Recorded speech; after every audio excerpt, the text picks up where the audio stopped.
Chapter 2 what is around us, हमारे चारों ओर क्या है। Dhanvin was roaming in the garden with his mother. Dhanvin जो था वो अपनी मम्मी के साथ मैदान में घूम रहा था। वाइल वॉकिंग, जब वो चल रहा था, a question arose in his mind, तब उसके दिमाग में एक सवाल आया। Dhanvin ask his mother, Dhanvin ने अपनी माँ से पूछा, what is land made up of, जो ज़मीन है वो किसकी बनी हुई है। मदर रिप्लाइड, तब उसकी माँ ने उत्तर दिया, do you see the sun every day, क्या तुम सूरज को हर दिन देखते हो। The sun too has a family which is known as the solar family. सूरज के पास भी एक परिवार है जिसे हम सौर परिवार के नाम से जानते हैं। और earth is one of the members of solar family, और जो पृथ्वी है वो सौर परिवार की एक सदस्य है।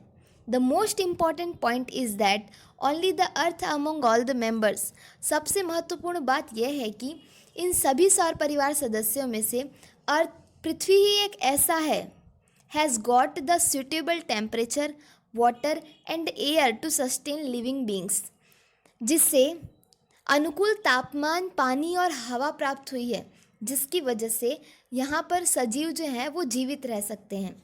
Generally it is believed that part of sun which has been detached from the earth from the sun after the collision is earth. सामान्यतः हम ऐसा मानते हैं कि सूरज, पृथ्वी जो है वो सूरज का ही एक हिस्सा है जो सूर्य से टकराव के दरमियान अलग हो गई होगी।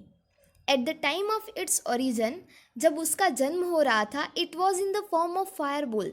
तब आप समझ सकते हो कि पृथ्वी पूरी एक आग के गोले के समान थी। This fireball started to cool down slowly, और ये आग का धधकता हुआ गोला धीरे धीरे ठंडा होने लगा। Many elements of the earth got transformed into liquid.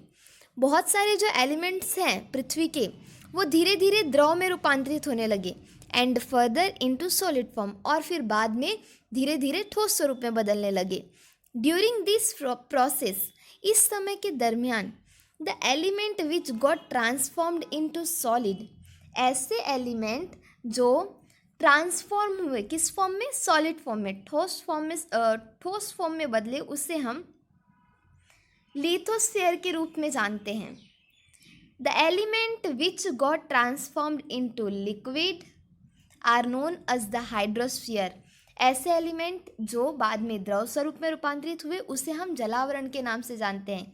The element which transformed into gases came to be known as atmosphere. ऐसे एलिमेंट जो बाद में गैस बने उसे हम एटमॉस्फेयर यानी वातावरण के नाम से जानते हैं। Above all the living world which developed due to land, water and air come to be known as biosphere. ऊपर जो दिए गए सभी आवरण हैं उनकी वजह से एक सजीव संसार विकसित हुआ जमीन पर, हवा में और पानी में, जिसे आज हम बायोस्फीयर यानी कि जैव आवरण के नाम से जानते हैं। In this way the four sphere come into existence on earth, और इस प्रकार से 4 आवरण जो है वो पृथ्वी में अस्तित्व में आए। जैसा कि आप पिक्चर में देख सकते हैं कि एटमॉस्फेयर, आपको ये हवा आपको दिखाई दे रहा होगा, एटमॉस्फेयर लिखा हुआ यहाँ पे, ये रहा एटमॉस्फेयर। यहाँ पे ये हमारा वातावरण है, जहाँ जिसमें वातावरण में हवाओं का समावेश होता है, गैसों का समावेश होता है, इत्यादि चीज़ों का समावेश जो होता है वो एटमॉस्फेयर यानी कि वातावरण में होता है। हाइड्रोस्फीयर जो है उसे हम जलावरण कहते हैं। जलावरण यानी कि पृथ्वी के ऐसे भाग जो जल से घिरे हुए हैं उसे हम जलावरण के नाम से जानते हैं। लिथोस्फीयर यानी आप समझ सकते हैं जो ज़मीन होता है, ज़मीन जहाँ हम रहते हैं वो लिथोस्फीयर कहा जाता है। बायोस्फीयर, और आप देख सकते हैं कि एटमॉस्फेयर, हाइड्रोस्फीयर और लिथोस्फीयर की वजह से एक सजीव संसार विकसित हुआ है। जैसे कि पानी में आप देख सकते हैं कि ये मछलियाँ, बतख, अलग अलग प्रकार के पानी में रहने वाले प्राणी विकसित हुए हैं। हवाओं में आप पक्षियों को देख सकते हो, और ज़मीन पर आप मनुष्यों को, जानवरों को इत्यादि को देख सकते हो। तो इन सभी अलग अलग प्रकार के आवरणों के कारण यहाँ पर बायोस्फीयर जो चौथा आवरण है, जैवावरण, उसका विकास हुआ है।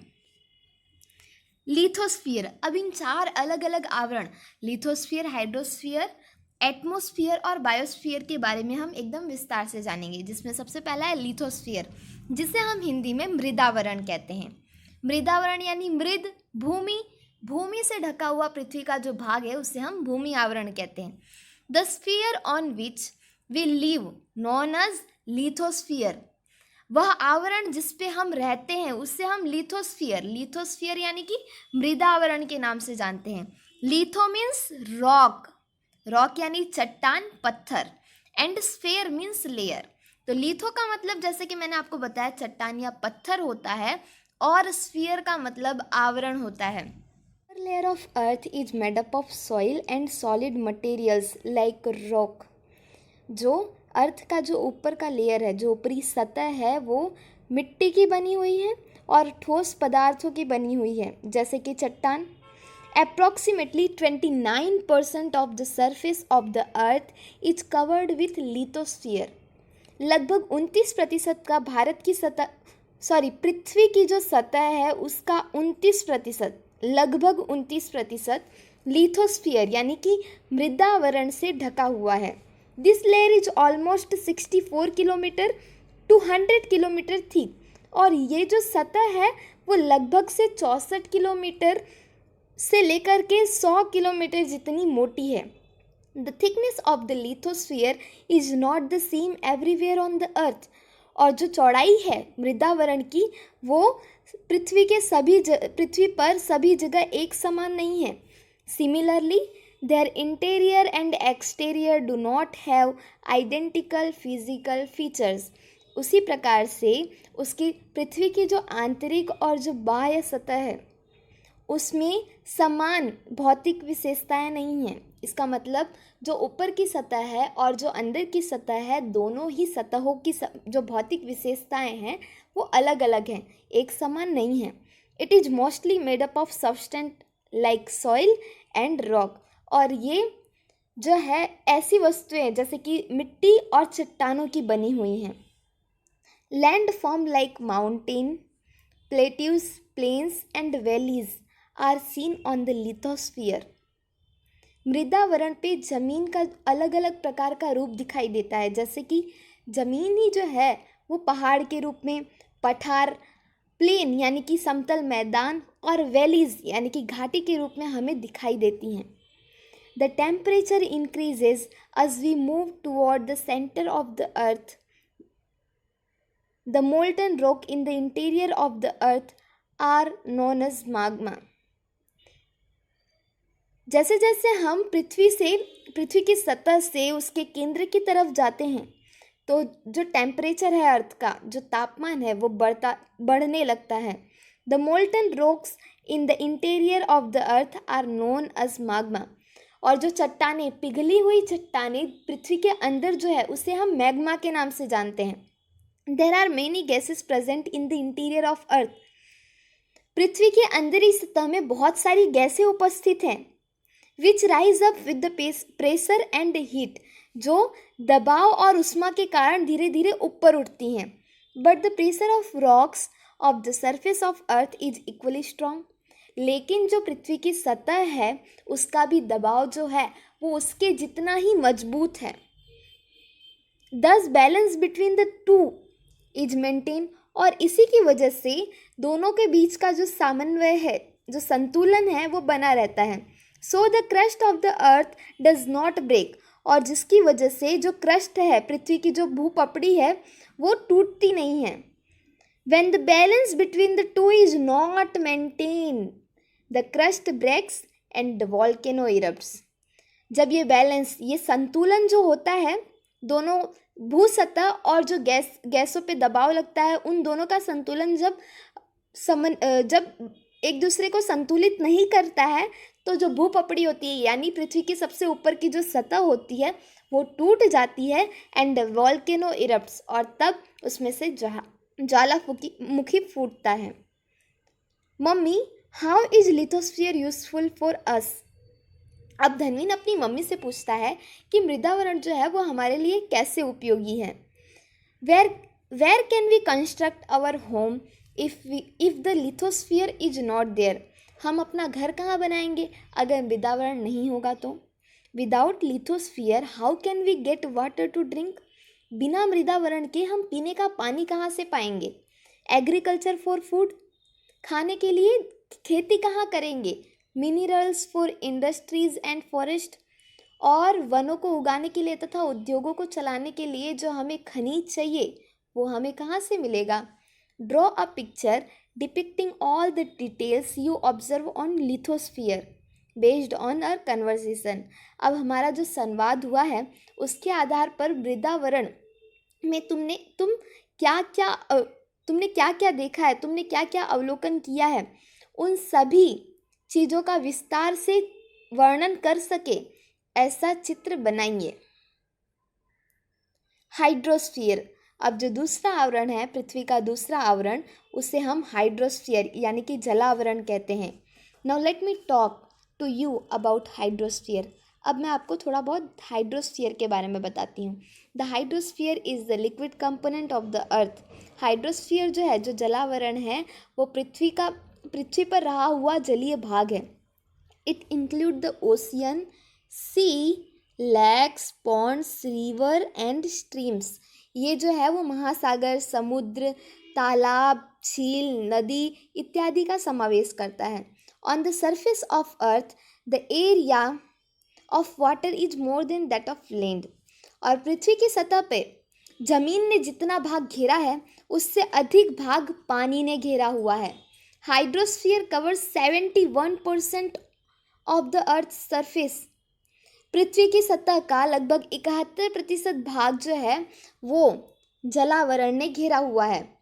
पिछले लिथोस्फीयर में हमने डिस्कस किया था कि लिथोस्फीयर जो है उसने 29% जो है वो अर्थ का सरफेस घेरा हुआ है, और हाइड्रोस्फीयर जो है उसने 71% जो है वो अर्थ का सरफेस घेरा हुआ है।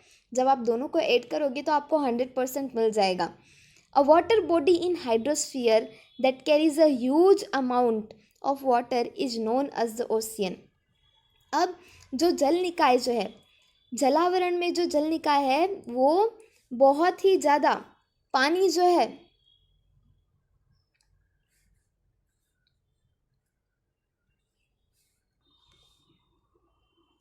A water body in hydrosphere that carries a huge amount of water is known as the ocean.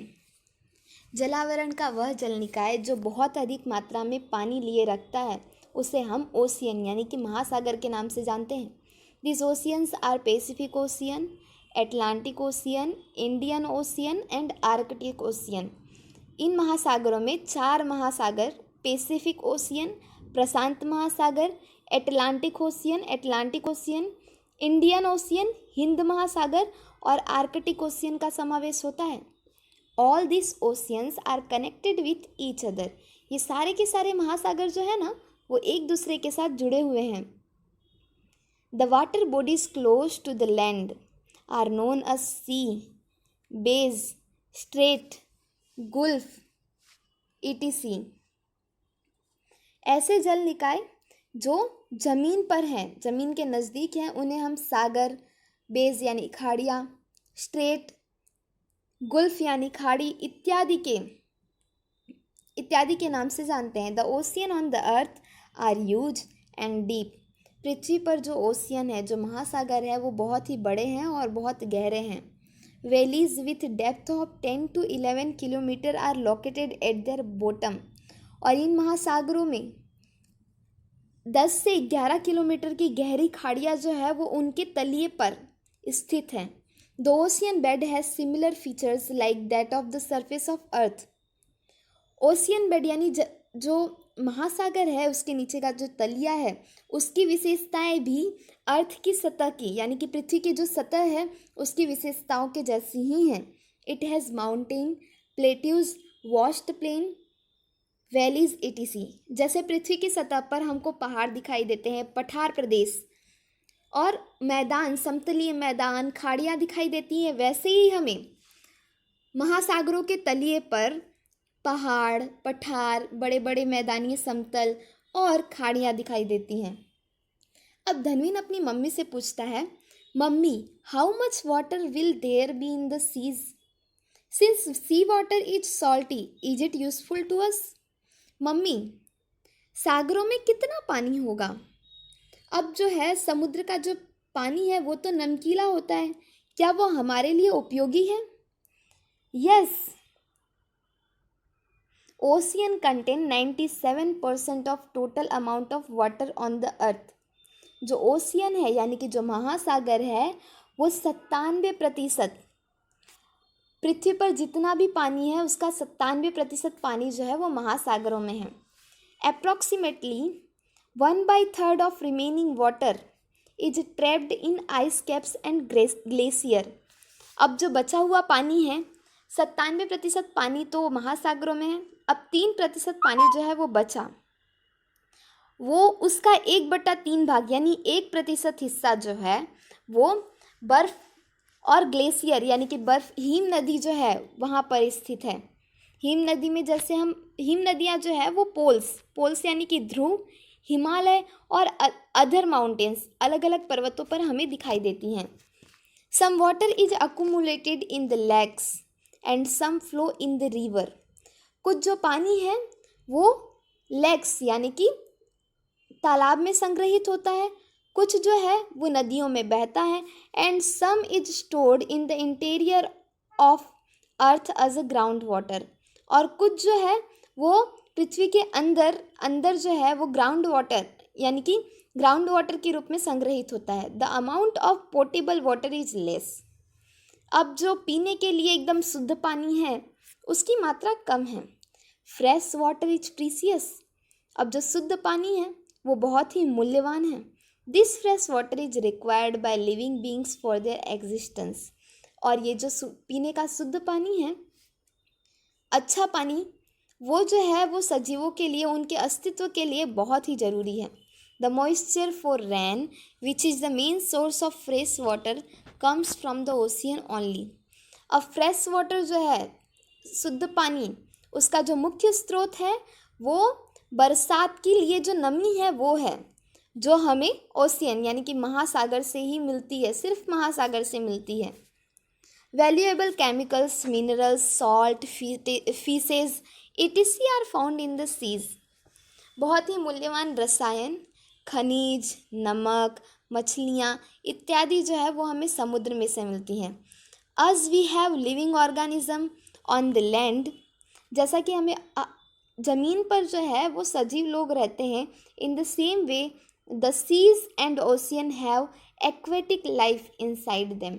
उसी प्रकार से महासागरों में और सागरों में उनके अंदर जो है वो जलीय जीवन है. जलीय जीवन यानी जल में अपना जीवन व्यतीत करने वाले हों, ऐसे सजीवों का संसार वहाँ विकसित हुआ है. The tremendous force of waves, tides and current of oceans are potential source for generating electricity. अब जैसा कि हम जानते हैं कि विद्युत को उत्पन्न करने के लिए बहुत अधिक फोर्स चाहिए होता है, बहुत ज़्यादा बल चाहिए होता है. और ये बल जो होता है वो हमें महासागरों में जो बड़ी बड़ी तूफानें, जो लहरें आती हैं ना, उनसे हमें ये बल प्राप्त होता है. Beside this oceans are also useful as water waves. इसके अलावा ओशियंस जो महासागर है वो जलमार्ग के रूप में भी हमारे लिए उपयोगी हैं. इस चित्र में आप देख सकते हैं कि इसमें पूरे विश्व का मैप दिखाया गया है, नक्शा दिखाया गया है, जिसमें ये जो लाइन है ये ट्रॉपिक ऑफ कैंसर है, ये वाली, ये इक्वेटर है और ये ट्रॉपिक ऑफ कैप्रिकॉर्न है. Now let us understand the third sphere. अब हम पृथ्वी के जो तीसरे आवरण हैं उसके बारे में समझते हैं. एटमॉस्फेयर यानी कि वातावरण. The sphere of air that wraps the earth from all side is called atmosphere. पृथ्वी का ऐसा आवरण जो हवा का आवरण है, जो अर्थ को चारों तरफ से घेरे हुए है, उसे हम वातावरण कहते हैं. It extend approximately up to 1600 kilometres from the surface of earth. और ये जो है पृथ्वी की सतह से लगभग 1600 किलोमीटर दूर तक फैला हुआ है. It can not be seen clearly with the necked I like lithosphere and hydrosphere. जैसे कि हम अपनी नीरी आँखों से मृदावरण, जलावरण को तो देख सकते हैं, लेकिन उन्हीं नीरी आँखों से हम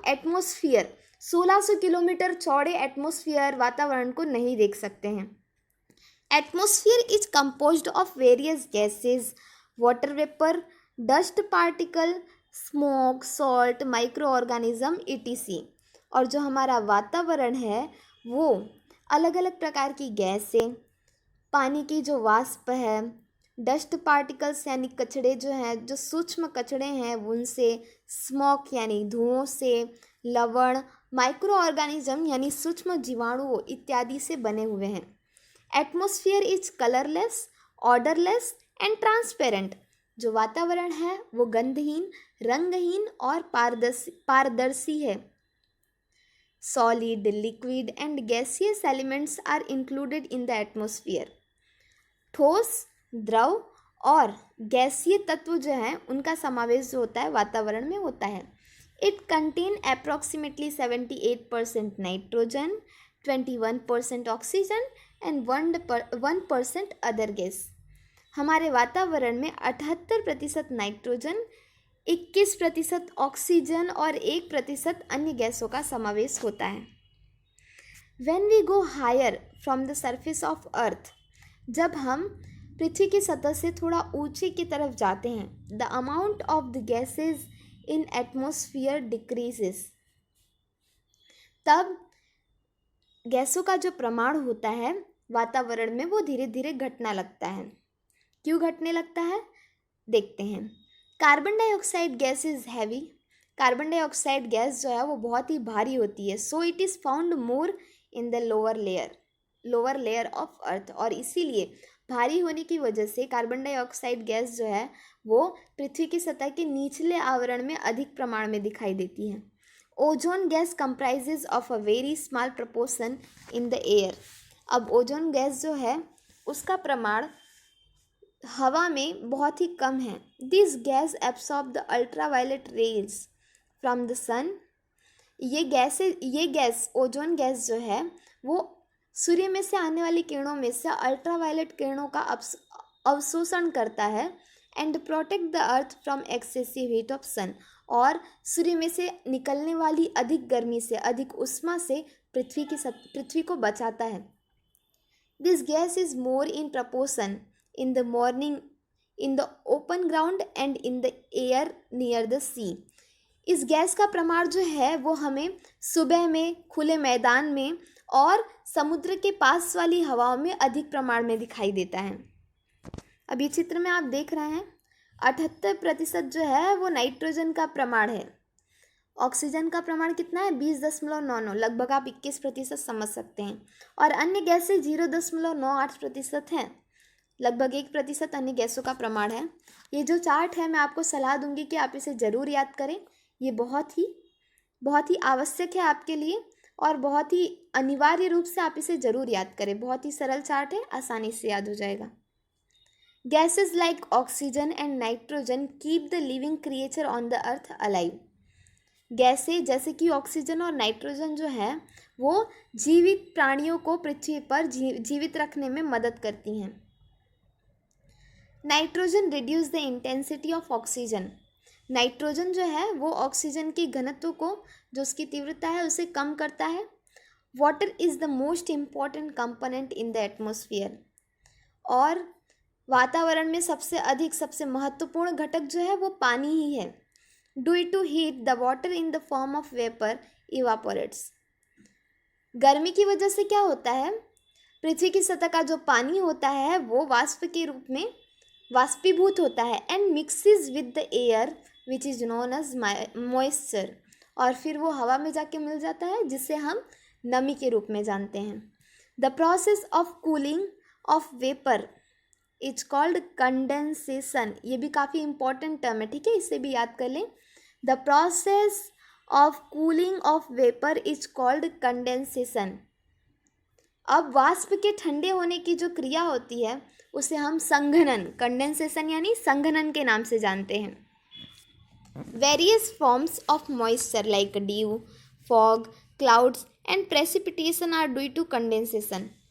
नमी के अलग अलग रूप आपने देखे होंगे, जैसे कि ओस हो गया, फिर कुहारा और बादल, और फिर उसके बाद अवक्षेपण इत्यादि जो है वो संघनन की वजह से होता है। The effect of atmosphere is seen on human beings in every aspect of life. वातावरण का मनुष्य जीवन पे बहुत अधिक प्रभाव होता है और मनुष्य के हर पक्ष पर इसका प्रभाव दिखाई देता है. Such as in their food habits, जैसे कि मनुष्य के खाने की आदतों में. जैसे कभी वातावरण बहुत अधिक ठंडा रहता है तो हम कैसा खाना पसंद करते हैं, गर्म खाना पसंद करते हैं.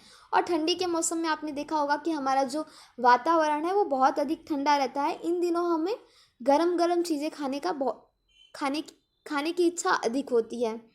क्लोथिंग, कपड़े. ठंडी के मौसम में वातावरण ठंडा तो हम कैसे कपड़े पहनते हैं, गर्म कपड़े जो हमें गर्मी प्रदान करें. और गर्मी में हम ऐसे सूती कपड़े पहनते हैं जिससे हमें गर्मी कम लगे.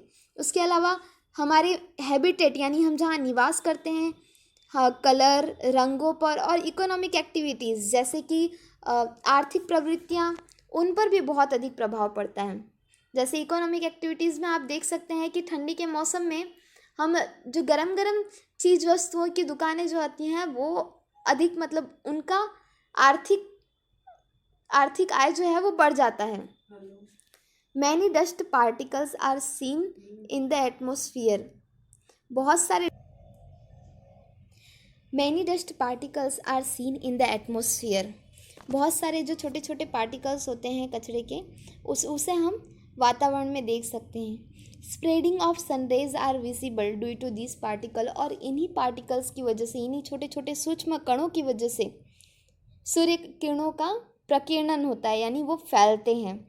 It is due to dust particle that it does not suddenly turn dark after the sunset. जैसा कि आप जानते हैं कि जैसे ही सूर्यास्त होता है उसके तुरंत बाद अंधेरा नहीं होता. सूर्यास्त कैसे होता है, धीरे धीरे, मतलब उजाले से धीरे धीरे अंधेरा होता है, अचानक से अंधेरा नहीं होता. ये प्रभाव भी हमें सिर्फ इन्हीं डस्ट पार्टिकल के कारण दिखाई देता है. It does not suddenly turn bright after the sunrise. सूरज जैसे ही उगता है वैसे ही उजाला हमें नहीं दिखाई देने लगता, उससे पहले ही हमें धीरे धीरे करके उजाले दिखाई देने लगते हैं. The sun rays are reflected back with the help of this dust particle. ये जो सूर्य की किरणें होती हैं वो इन्हीं डस्ट पार्टिकल की वजह से वापस से परावर्तित होकर के दिखाई देती हैं. And we receive the light of the sun. और जिसकी वजह से हमें सूरज की रोशनी प्राप्त होती है. We are able to listen to the sound due to the presence of atmosphere. हम एक दूसरे की आवाज़ सुन पा रहे हैं. क्यों? क्योंकि हमारे बीच में वातावरण है. This is why radio and Doordarshan telecast is possible. और वातावरण की वजह से ही रेडियो और दूरदर्शन प्रसारण जो है वो संभव हो सका. Biosphere, the part of lithosphere, hydrosphere and atmosphere where the living world exists is known as biosphere. ऐसा हिस्सा, पृथ्वी का ऐसा हिस्सा, जलावरण, मृदावरण और वातावरण का ऐसा हिस्सा जहाँ सजीव जीवन का अस्तित्व है, उसे हम जैवावरण के रूप में जानते हैं. Biosphere is one of the important sphere on earth. जैवावरण जो है वो पृथ्वी के सभी आवरणों में से एक महत्वपूर्ण आवरण माना जाता है. Earth is the only one planet in the solar system having biosphere. पृथ्वी सौरमंडल में एक ऐसा ग्रह है, केवल एक ऐसा ग्रह है जहाँ जैवावरण संभव है. Biosphere include vegetation, animals, insect and human beings. जैवावरण जो है उसमें वनस्पतियाँ, प्राणियों, जीव जंतुओं और सजीव मनुष्यों का समावेश होता है. We obtain food and many other necessary thing from biosphere. हम जैवावरण में से बहुत अधिक आवश्यक वस्तुएं और खाने का भोजन उत्पन्न करते हैं. We can not without vegetation and animals. हम वनस्पतियों और प्राणियों के बिना जीवित नहीं रह सकते क्योंकि उन्हीं से हमें भोजन प्राप्त होता है. Biosphere is the base of our existence and living. जैवावरण जो है वो हमारे जीवन के अस्तित्व के लिए बहुत ही अधिक आधारभूत है, बहुत अधिक आवश्यक है. It is divided into 2 part. ये 2 भागों में बटा हुआ है. पहला नॉन लिविंग एंड दूसरा लिविंग. सजीव और निर्जीव, इन 2 भागों में ये बटा हुआ है. Lithosphere, hydrosphere and atmosphere form the non living part. Biosphere का नॉन लिविंग पार्ट यानी कि जैवावरण का निर्जीव घटक जो है वो मृदावरण, जलावरण और वातावरण की वजह से निर्मित है। While plant, animals and microorganism are included in the living world. जैवावरण के सजीव जीवन में वनस्पति, पौधे, प्राणी और सूक्ष्म जीवाणुओं का समावेश होता है। अब हम बात करेंगे effect of human activities on sphere. हमारी जो मानवीय प्रवृत्तियां हैं उससे पृथ्वी के अलग अलग आवरणों पे क्या प्रभाव पड़ रहा है वो हमारा अगला मुद्दा होगा। Human being knowingly and unknowingly undertake many activities for their development. मनुष्य जो है वो अपने विकास के लिए जानबूझकर या तो अनजाने में बहुत अधिक प्रवृत्तियां कर रहा है। Human action causes an imbalance in different spheres. मानवीय प्रवृत्तियां जो हैं वो अलग अलग आवरणों में असंतुलन पैदा कर रही हैं। ड्यू टू दिस, जिसकी वजह से the balance of various sphere is threatened. अलग अलग आवरणों के बीच का जो संतुलन था वो अब खतरे में पड़ चुका है। Underground nuclear testing. हम जमीन के अंदर परीक्षण कर रहे हैं, न्यूक्लियर परीक्षण कर रहे हैं। Too much drilling for mineral oil. खनिज तेल प्राप्त करने के लिए ज़मीन की कितनी अधिक खुदाई हो रही है। And excessive drilling of tube wells. कुआं खोदने के लिए इतनी अधिक खुदाई हो रही है। Affect the lithosphere. और ये सारे जो हमारे मानवीय काम हैं वो मृदावरण को बहुत अधिक प्रभावित कर रहे हैं। And causes an imbalance. और असंतुलन पैदा कर रहे हैं। The dumping of waste from villages and cities. अलग अलग शहरों और गांव से जो कचरे हैं उसे हम इंडस्ट्रियल वेस्ट, उद्योगों का कचरा है, उसके साथ हम वाटर बॉडीज़ में उसे डंप कर रहे हैं, उसे जमा कर रहे हैं, जो जल निकाय को प्रदूषित कर रहा है। The polar caps have started melting due to increasing heat. अब हम इतना प्रदूषण फैला रहे हैं जिसकी वजह से क्या हो रहा है, पृथ्वी का तापमान बढ़ रहा है। तापमान बढ़ने की वजह से पोल्स यानी कि जो ध्रुव हैं वहाँ पर जो बर्फ़ इकट्ठा हुई है वो सारी बर्फ़ें पिघल रही हैं। The oil spills from ships and disposal of industrial and chemical waste into the water causes the destruction of marine life. अब शिप यानी जहाज़ों में से तेल जो निकलता है, उसके बाद उद्योगों में से जो कचरा निकलता है उसका निकाल करने के लिए उसे हम पानी में डाल देते हैं। केमिकल वेस्ट जो रासायनिक कचरे होते हैं उसे हम पानी में मिला रहे हैं। अब ये सारी जो चीज़ें हैं वो मरीन लाइफ यानी जल के अंदर जो सजीव जीवन है उनका डिस्ट्रक्शन हो रहा है। इन सभी चीज़ों की वजह से उनका नाश हो रहा है। Which is highly dangerous for the hydrosphere. जो जलावरण के लिए बहुत अधिक खतरे वाला है। Harmful gases emitted by industries, workshop, power station and vehicle pollute air. जो हानिकारक गैसें हैं उद्योगों में से निकलने वाली, वर्कशॉप में से निकलने वाली, शक्ति केंद्र से निकलने वाली तथा हमारे वाहनों में से जो हानिकारक गैसें निकल रही हैं वो हमारे वातावरण को प्रदूषित कर रही हैं। The areas with the higher frequencies of vehicles so increase rate of carbon monoxide in the air। ऐसे जो जगह हैं जहाँ पर बहुत अधिक प्रमाण में वाहनों का इस्तेमाल हो रहा है वहाँ कार्बन मोनोक्साइड की बढ़ने की दर जो है वो बढ़ रही है। The amount of carbon dioxide in the air increases due to cutting of trees. हम जो है वो पेड़ पौधों को काटे जा रहे हैं जिसकी वजह से हवा में कार्बन डाइऑक्साइड का जो प्रमाण है वो बढ़ता जा रहा है। Heat on the earth increases due to increase in carbon dioxide in air. हवा में कार्बन डाइऑक्साइड का प्रमाण बढ़ रहा है जिसकी वजह से उष्मा भी, पृथ्वी की जो उष्मा है उसमें भी वृद्धि हो रही है। In this way human activities effect the biosphere. इस प्रकार से मानवीय प्रवृत्तियाँ जो है वो बायोस्फीयर को बहुत ही अधिक प्रभावित कर रही हैं। The nurturing links of nature are endangered due to the exploitation of environment which endangers the biosphere. और सभी जो हमारे आवरण है वो एक दूसरे से जुड़े हुए हैं और हम पृथ्वी के अलग अलग आवरणों को क्या कर रहे हैं, नुकसान पहुंचा रहे हैं, जिसकी वजह से जैवावरण का अस्तित्व भी खतरे में पड़ रहा है।